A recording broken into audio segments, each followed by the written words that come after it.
This is Lab Medicine Rounds, a curated podcast for physicians, laboratory professionals, and students. I'm your host, Justin Kreuter, the bowtie bandit of blood, a transfusion medicine pathologist at Mayo Clinic.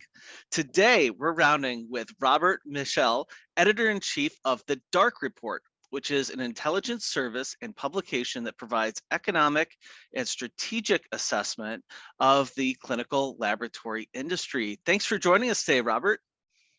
Well, it's a pleasure to be part of this podcast. Oh, well, you and I got to meet several months ago now and kind of maybe foster some of these initial conversations that we're going to have today. I was wondering if you could kind of kick us off with maybe why are laboratory management skills important for laboratory professionals and pathologists? Well, if you think about it, just about everybody working in a laboratory has a certification or an accreditation in something. The pathologists, the clinical chemists, or the PhDs, the medical technologists, histotechs, cytotechs. So everybody is very, very skilled in the science of lab medicine. But as their careers progress and they move up the management ladder, there's a whole nother discipline that's well established in terms of management, finance, marketing, sales, and those are skills that are necessary to oversee an organization that's going to effectively deliver a high quality service in a financially sustainable manner. So more specific to that then, is that anyone who is moving up the management ladder should be paying attention to opportunities to learn management skills, management philosophies, management methods. I'm glad you kind of bring this up because I think that people, as we're learning and training into our, like you said, we're getting these certifications, we're learning, we think that, we're going to become, a good scientist, a good physician. And there are these other skills that are important that, we sort of tend to learn them. It seems in almost a little bit of a, apprenticeship sort of way. I think it's wise for us to be mindful of leaders that we're working with. That's a little bit of an informal way to learn it, and I'm glad you're highlighting about keeping our listeners thoughtful of opportunities that are out there to develop these skills. I was wondering, what are a few kind of these laboratory management principles that you see, because you've certainly done a lot of workshops with people over the years, workshops. What are those principles that you see pathologists and lab medicine professionals kind of struggle with the most? Well, let me set up an answer to that question, because when you work in a professional corporate environment, and I've been privileged to be in 3 Fortune 100 corporations, it's very common for them to spend 1 to 2 weeks a year on all of their management levels, teaching them some area of management skill sets. And so this is something that you don't see too much of in, say, large hospitals and health systems, where there is a formal program to take someone who's, let's say, managing a section in the lab or is managing part of an OR, and they come into a week or 2 a year worth of training in specific areas of management. So the first piece that I want to have people think about is, outside of healthcare, this is a very common management development pathway that corporations deliberately do, because they want to take their best and brightest coming in entry level and prepare them for higher and higher levels of responsibility. Now, that said, there's the thing that I've crossed paths with over the years that was most meaningful to me is the quality management systems, QMS. W. Edwards Deming, Joseph Duran were industrial engineers of the 50s, 60s, 70s, 80s, who really brought that to the world. The Japanese were the ones who adapted it. Today, we know it as ISO 9001, ISO 15189, Lean, Six Sigma, and QMS, quality management.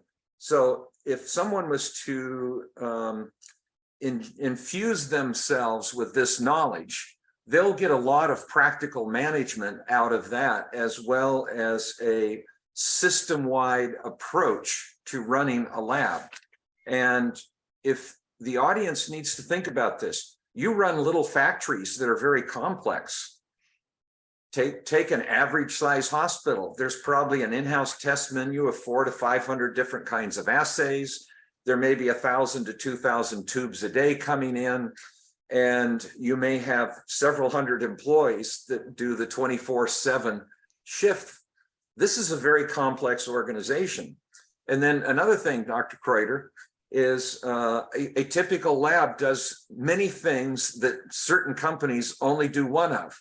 So package pickup and delivery is UPS and FedEx, but a lab has courier and logistics, specimen collection with phlebotomists, etc. The informatics component for the LIS and for the billing.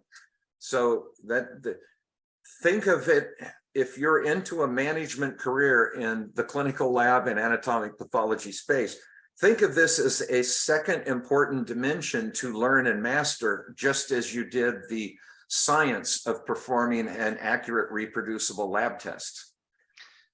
You know, I wanted to highlight, as you brought up, I mean, both the fact that you're normalizing this, right? Physicians, laboratory professionals, we're used to thinking about our continuing education, and I hear you highlighting us to think about learning about you know, business principles, leadership principles, management principles. This is another domain that we need to pay attention to.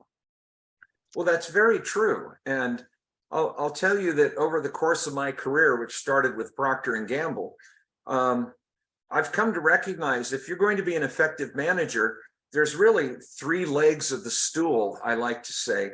One leg of the stool is, call it product knowledge. You have to know what goes on in the particular business you're with. In our case, it's clinical laboratory testing, anatomic pathology services. The second piece of this is understanding management methods. Your Lean Six Sigma and QMS, quality management systems, is a good pathway for that. And then the third thing is I like to call this a bit of human psychology.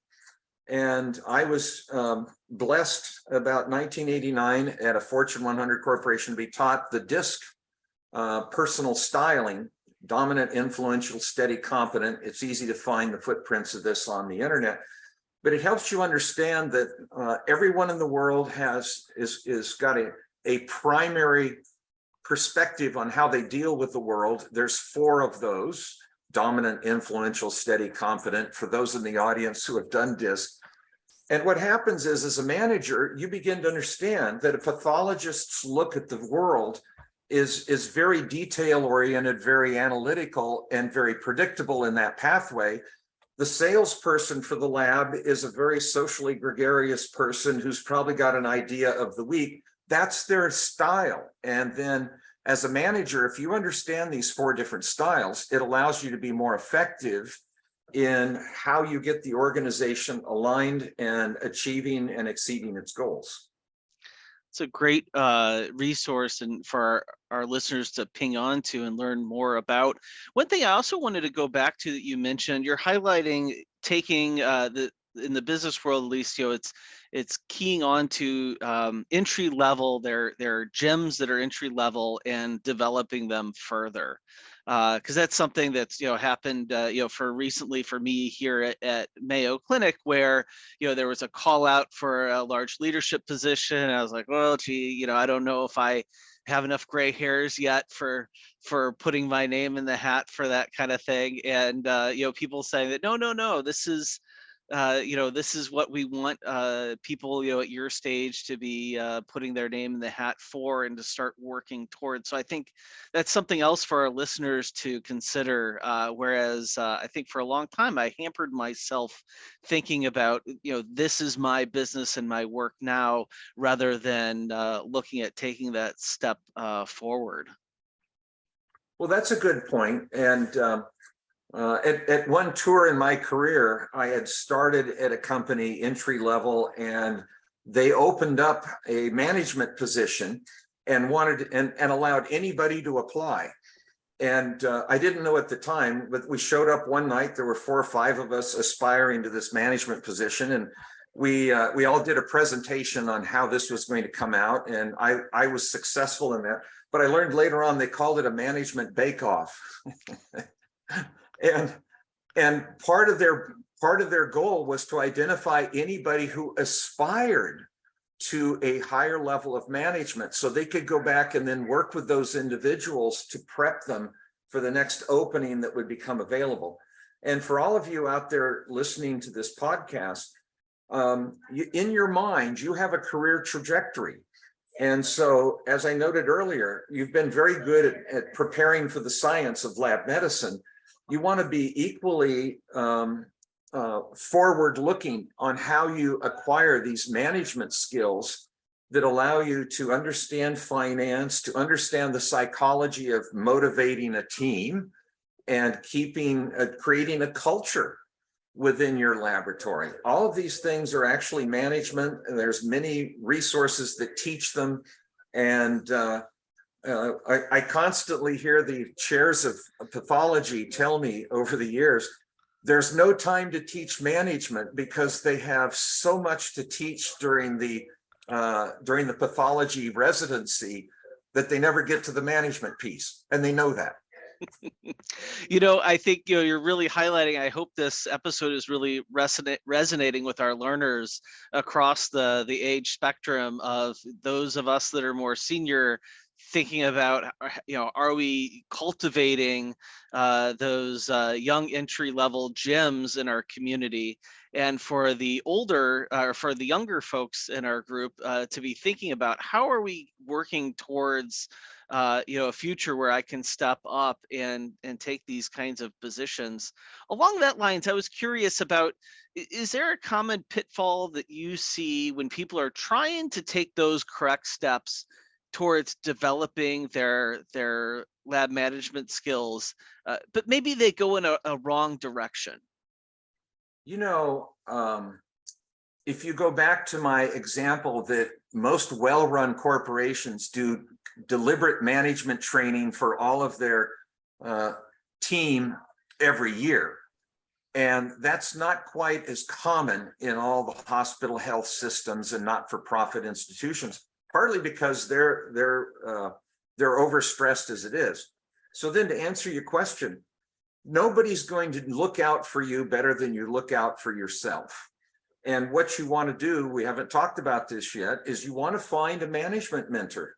You want to find somebody within your organization in particular who you admire for their ability to manage effectively and for their ability to create a lot of comity with the team of folks, and approach them and talk to them and say, how can you help me develop my skills? And that's a very good way to complement your skills in science and lab medicine with skills in management. I like that idea, because that's another aspect that I haven't thought about, formally. I think informally, I think about, who do I look up to? And oftentimes, when I'm, working on my own development, I sometimes are reflecting on situations, meetings I've seen them work in, and how they have managed that meeting. There's a couple of stories that I got in my teaching case for that. But I think that you highlight about, maybe as a challenge to our listeners, consider making that a more formal component. If you're more junior, doing exactly like Robert's suggesting, is reaching out to identify that mentor. And I think if you're more senior, thinking about making yourself available or reaching out to somebody who's more of a gem, and offering to take them on. Well, you're hitting the nub of a very interesting principle of management.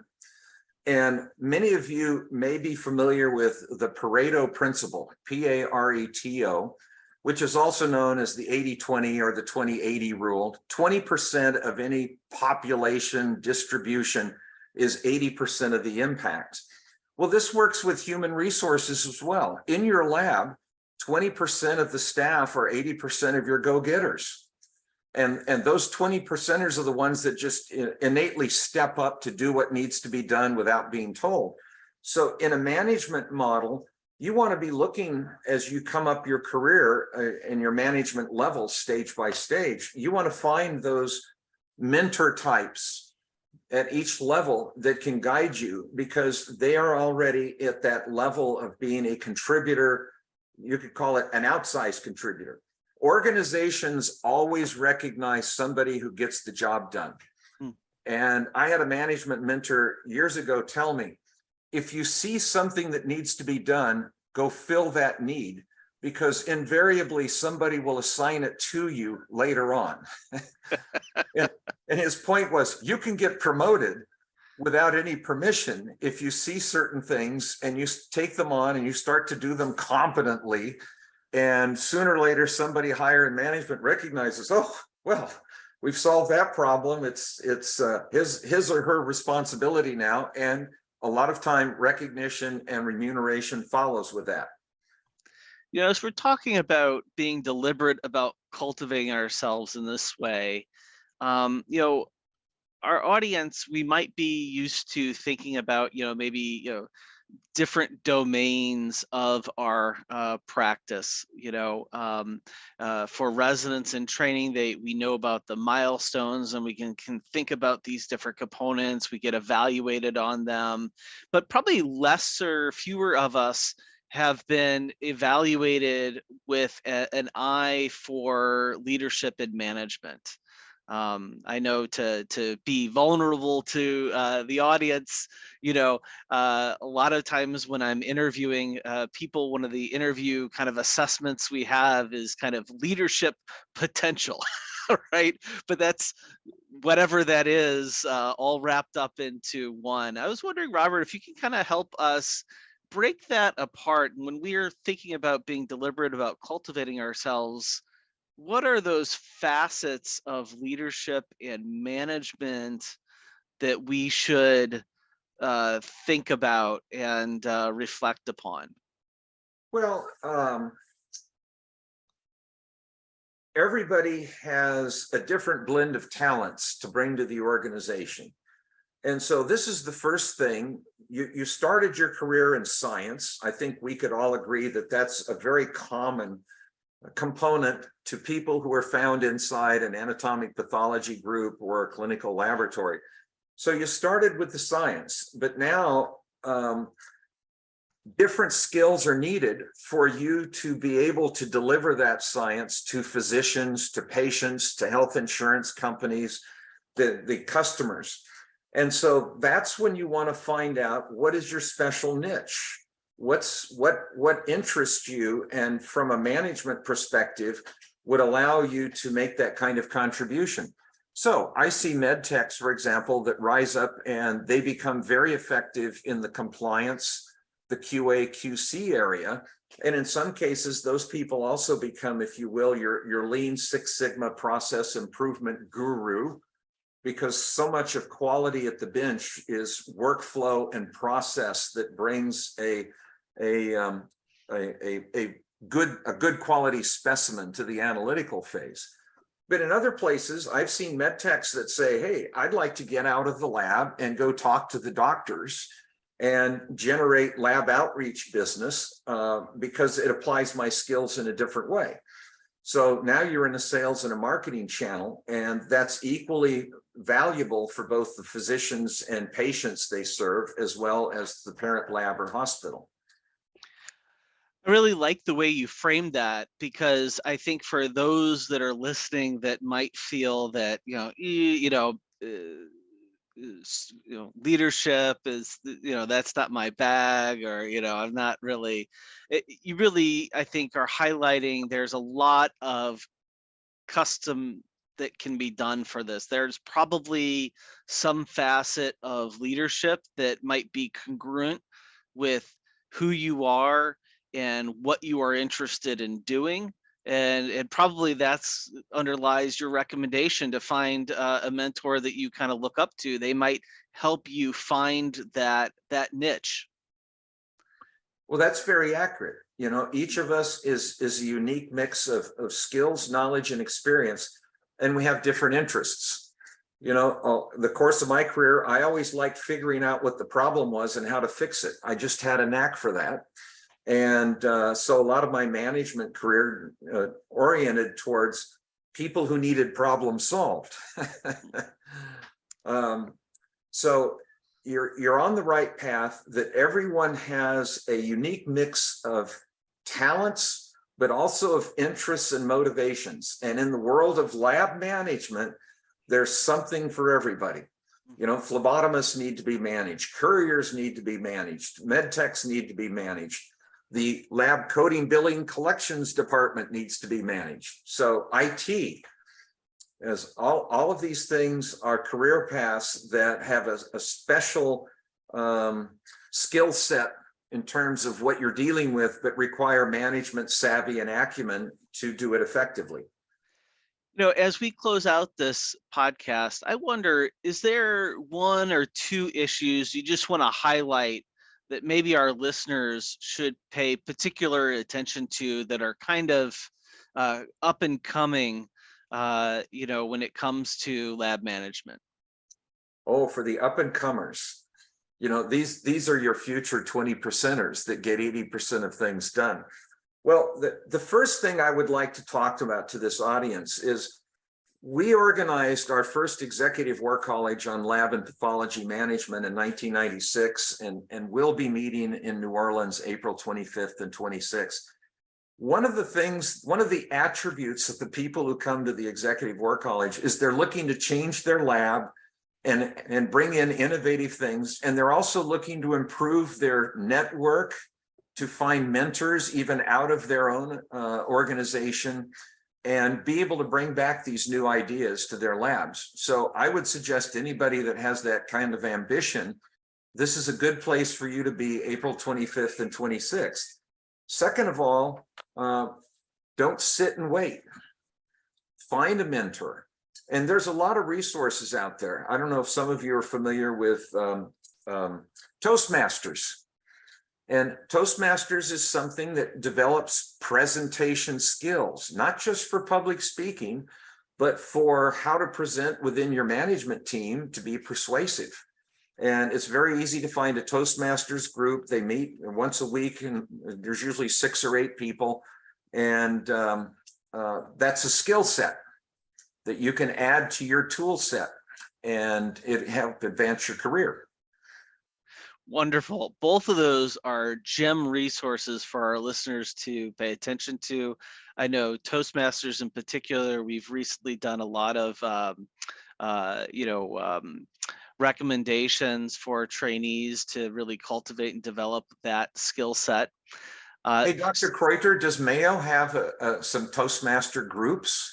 We have a whole host, we have a number of Toastmaster groups at Mayo, and we have a number of employees that participate, and not just participate, but also have gone up in leadership of the Toastmaster community here locally. So I asked that question deliberately because here's Mayo, a very well-run organization, and it's fostering that kind of personal skills development.